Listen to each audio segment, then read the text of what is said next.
Shalom and welcome once again to Pearls of the Torah. I'm Moreh Matan, Pastor Matt McKeown, International Director for Ahavat Ammi Ministries International, and we are so glad that you are joining us this evening once again as we dive into the Torah every single week for the Parashat HaShavua, the weekly Torah portion. Please subscribe to this channel if you've not already done so, and please share this video on your social media platforms so that many people can be blessed by it. This week, our Torah portion is called Bo, and we're going to talk about this word in Hebrew in just a moment. But today, I have 8 points that I would like to share with you with commentary from the Or HaChaim, a famous rabbi and commentator on the Torah. And all this Torah cycle, we are looking at the writings and thoughts of the Or HaChaim, and it has been a blessing to us so far as we've done this since we got into this brand new year of 5785 back at the end of the civil year of 2024.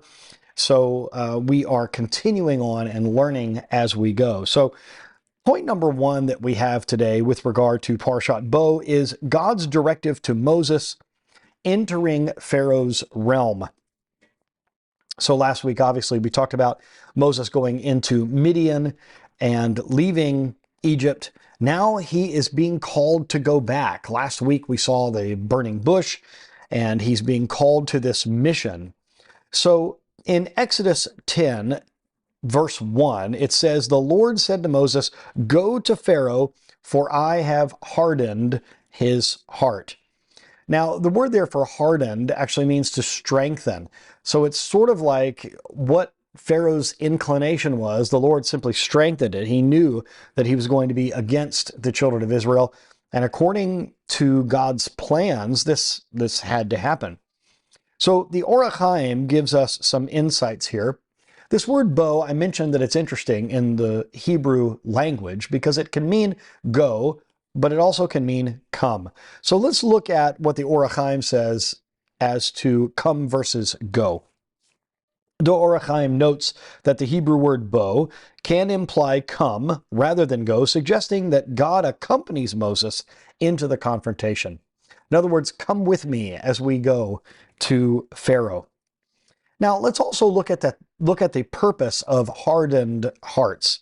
We see there that the Or HaChaim emphasizes that Pharaoh's obstinacy was divinely orchestrated to manifest God's power and to make Israel's redemption unmistakable in both the eyes of the Egyptians and the Israelites. This is something that needed to be pointed out, that the Lord is in control. The children of Israel needed to know that. The Egyptians needed to know that as well, all the way up to Pharaoh. Let's look now at some of these plagues that are happening here, the plagues. And of course, I'm reminded as we go through this Torah portion of Rabbi Shapira's book, The Besorah, or The Good News According to COVID-19. And we talked about this, about coming inside, as the prophet said, until the plague passes. So when we look back at the pandemic just a few short years ago, we totally understand this idea of a plague. So let's look, number 2 here, at the locusts' devastation.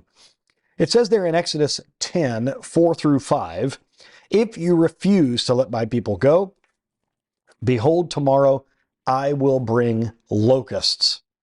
Tomorrow I will bring locusts. Pardon me. The Or HaChaim says that this is exact timing, tomorrow. The Or HaChaim observes that each plague is announced with a precise scheduling, underscoring divine precision and reinforcing the miraculous nature of the events. You know, it's one thing to say that, soon it will rain, if you know rain is coming eventually. It's a whole other thing to say tomorrow this is going to happen. Locusts are going to come. We know that the Lord is a great organizer and does everything in a specific way for a specific reason, for a specific purpose. And this was told to Moses to tell to Pharaoh with exactitude that tomorrow this is going to happen. Now also, we see total consumption. The Or HaChaim highlights that the locust destruction of any remaining crops after the hail demonstrates a systematic dismantling of Egypt's resources and false security. Isn't it very interesting that through God, Joseph makes this interpretation of Pharaoh's dream years before this, so that they not only have enough crops for them, but in the immediate, but they have enough crops for the famine that is coming, and they have enough to help the nations around them. Here, God is taking away every bit of prosperity as far as crops goes, because it is his prerogative to do so. He's the one that gave them the prosperity years ago through Joseph, and now God is taking it away. What wasn't destroyed by the hail was destroyed by the locusts.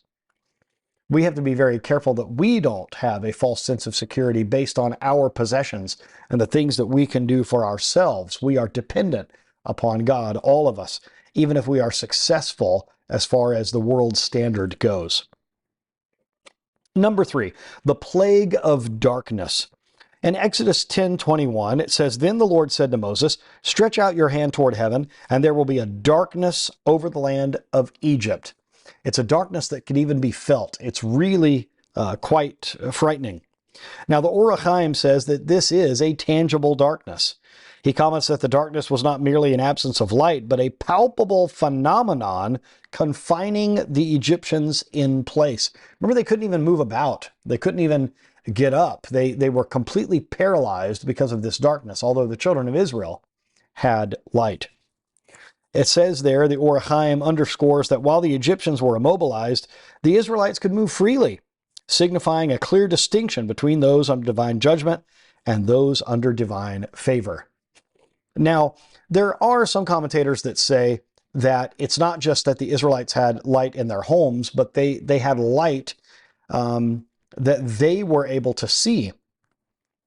And there are some ancient rabbis that even say that this is why the Egyptians gave them gold and silver as they left Egypt, because what was happening was the children of Israel were actually being given back what was stolen from them when they became slaves.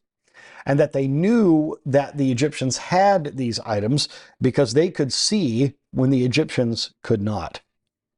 Let's look at number 4, the preparation for the Passover sacrifice. In Exodus 12:3, it says, "Speak to the entire congregation of Israel, saying, on the 10th of this month they shall take for themselves each man a lamb for his father's house." Now, the Or HaChaim says that this, number 1, is a collective action, and number 2, it's a declaration of faith. The Or HaChaim emphasizes that the command to choose the lamb involved the entire assembly, forging a collective identity around obedience to God's instruction. That's one of the things that's beautiful about Judaism, is the collective identity, knowing where everyone stands. There was that famous quote from the musical Fiddler on the Roof that says, because the Jewish people have these rules and traditions, everyone knows where he stands and what God expects from him. It is also, as the Or HaChaim says, a declaration of faith. He notes that publicly, by selecting a lamb, an Egyptian deity, by the way, signified Israel's repudiation of idolatry and their alignment with God's sovereignty. You know, even the blood in the Nile River, I've mentioned before, was a sign against one of their gods. All of these plagues are plagues against the gods of Egypt, what they put their faith and trust in instead of the one true God, the God of Israel. The Nile was actually worshipped as a deity, and so when it was turned to blood, the idea was that God had killed, God had slain this god of the Nile. You saw the blood there. And the same was true with this lamb. It is an Egyptian deity. Let's look at number 5, the blood as a sign. It says there in Exodus 12:7, "They shall take some of the blood and place it on the 2 doorposts and upon the lintel of the houses in which they eat it." Now, the Or HaChaim says that this is a visible mark of protection, and number 2, a transformation of the home. The Or HaChaim explains that the blood on the doorposts served as an outward testimony of faith, ensuring the household's preservation. And he also comments that each Israelite dwelling became a sanctified space, prefiguring the nation's role as a future sanctuary for the divine presence. This is something that is beautifully pointed out by the Or HaChaim, and it probably is important for us to mention that other Jewish commentators and rabbis have said throughout the years that the Torah does not specify that the blood was placed on the outside doorposts and lintel, and that the sign actually was done on the inside, so that the children of Israel could look and see the evidence that they had obeyed God's command and that the firstborn of their homes would be spared. These rabbis also mention to us that God does not need to see the blood to know who belongs to him. So it's not that he needed to be able to tell apart the righteous from the unrighteous, but rather this was a sign of obedience. The Lord knows who belongs to him. Number 6, midnight and the death of the firstborn. It says there in Exodus 12:29, it came to pass at midnight that the Lord struck all the firstborn in the land of Egypt. Now, the Or HaChaim says that this once again is a precise moment of judgment. He draws attention to the exact timing, midnight, as reflecting God's sole authority over time and life. He also says that this is the completion of the plagues, and he emphasizes that this final plague, arriving unerringly in the darkest hour, definitively demonstrated God's dominion, compelling Pharaoh to release the Israelites. This is something that is very important. The commentator Rashi, the medieval commentator from France, mentions that God tells Moses it's going to happen at midnight, but Moses tells Pharaoh that it's going to happen toward midnight, around midnight. Could be a little before, could be a little after. Why does this happen? We mentioned this week in the Rashi Nash with my wife, Kara. The reason that this is just in case Pharaoh's astrologers were wrong and calculated midnight incorrectly, they could not accuse Moses, and by extension God, of being wrong about the time of this plague. Number 7, the Exodus and the command for remembrance. This is something, this idea, zikaron, in Jewish writing and tradition and Hebrew, this idea of remembering is huge. Commemorating certain times, we're even commanded to remember the Sabbath day. One passage we're told to honor it, and another one we're told to remember it. So this idea of a command for remembrance it figures very large in Jewish history, and we still have days of remembrance today.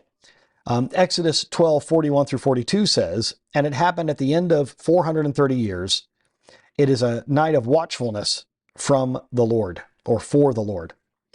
The Or HaChaim says that this is a fulfillment of the covenant, and also that it is to be a perpetual commemoration. The Or HaChaim connects the 430-year figure to God's promise to Abraham, indicating the precision of divine prophecy. Now, there also is a perpetual commemoration. He notes that the command to observe this night throughout generations ensures Israel never forgets God's direct intervention and deliverance. And let us not forget that when we commemorate this in the Pesach ceremony, the Passover Seder, it's important for us to remember that we are instructed to do it as if we ourselves were slaves in Egypt and were redeemed by the Lord. And I love how we are instructed that a child should ask questions. When your children ask this, this, and this, what do you tell them? And here's what we tell them. I love the tradition and the beautiful rhythm of the Passover Seder. And every year, I think we discover something new, either about ourselves, our families, the scripture, or the Passover itself. And so I think it's something that from generation to generation, we're commanded to remember it. And I think it is important in binding us together as a people, just as the commemoration of Shabbat does as well. You know that we've mentioned many times that saying, that figure of speech, that even more than the Jewish people have kept the Shabbat has kept the Jewish people. And I think the same is true with the commemoration of the Passover. Now, finally, number 8, the sanctification of the firstborn. In Exodus 13:2, God says, "Sanctify to me every firstborn." Now, the Or HaChaim says that this is an acknowledgement of God's deliverance and also a sign of an ongoing covenant.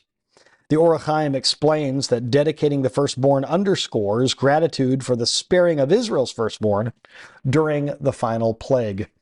Now, as we're going to see moving forward, when we get into coming out of Egypt and the giving of the Torah at Mount Sinai, at Shavuot, and of course the golden calf, the Egel Zahav, we of course then realize that something shifts. It was supposed to be that every firstborn male was consecrated to the Lord, and this would be the priestly class. However, because every tribe of Israel except Levi, participated in the golden calf, they were disqualified. And now the tribe of Levi had to be instituted then as the priestly class, where it was going to be just the firstborn male of every household. But this is something that, as human beings, we have a way of messing up what God designs, and then He rescues us from that. It's an ongoing thread of the narrative of humanity. And then also, it's a sign of ongoing covenant. The Or HaChaim highlights that the command places each generation in conscious relationship with the Exodus miracle, forging a living link to the nation's formative event. You know, it has been said, and I think it is accurate, that the children of Israel came out of Egypt as slaves, but as they began to go forward, they became a nation. And that nation, that people, then receives its, for lack of a better term, its founding document, its constitution, the Torah. And it's a beautiful story, the way that everything happens. So this is the beginning of something that is truly formative in the life of Israel, as we now are moving out of slavery and moving toward the promised land, and all of the things that happened, all the bumps in the road, all of the interesting detours, all the things that happen along the way that caused them to wander in the wilderness for 40 years. We're getting into all of that in the subsequent Torah portions. Thank you for joining us in this study for Parshat Bo. In your life, God is telling us, you and I, in your life, He's telling you to go. He's telling me to go. But He is also, in a way, telling us to come along with Him on the journey. Let us remember that this week, the dual meaning of the word bo, that it can mean go, but it can also mean come. And I think we say in a joined together voice, we say Bo Yeshua. We want our Messiah to come. We want our Messiah to return. And we are certainly looking forward to that. May it be soon and in our days. Continue to pray for the people of Israel as they are continuing to go through this latest ceasefire deal, hostage deal. Watch Rabbi Shapira's teachings on this. It is critical that you understand what is going on and that you have a proper biblical understanding, a prophetic understanding of what's going on. If you have not already read The New Hamas and The Fall of Edom, you need these books in your library. Please go to ahavatami.org and order these books. You can get them as a bundle. And then please be on the lookout very soon. We will see the release in the next coming weeks of the Jewish DNA of Romans 11. It says there in Romans 11 that all Israel will be saved. What does that mean? Well, we're going to discover what it actually means from a Jewish context by Rabbi Shapira in his latest book. Thank you once again for joining me. It's always a joy to be with you on this evening to study the Torah together. Keep one another in your prayers, keep one another accountable, and let us proclaim the return of the Messiah as we await His coming. Shalom and Kol Tuv.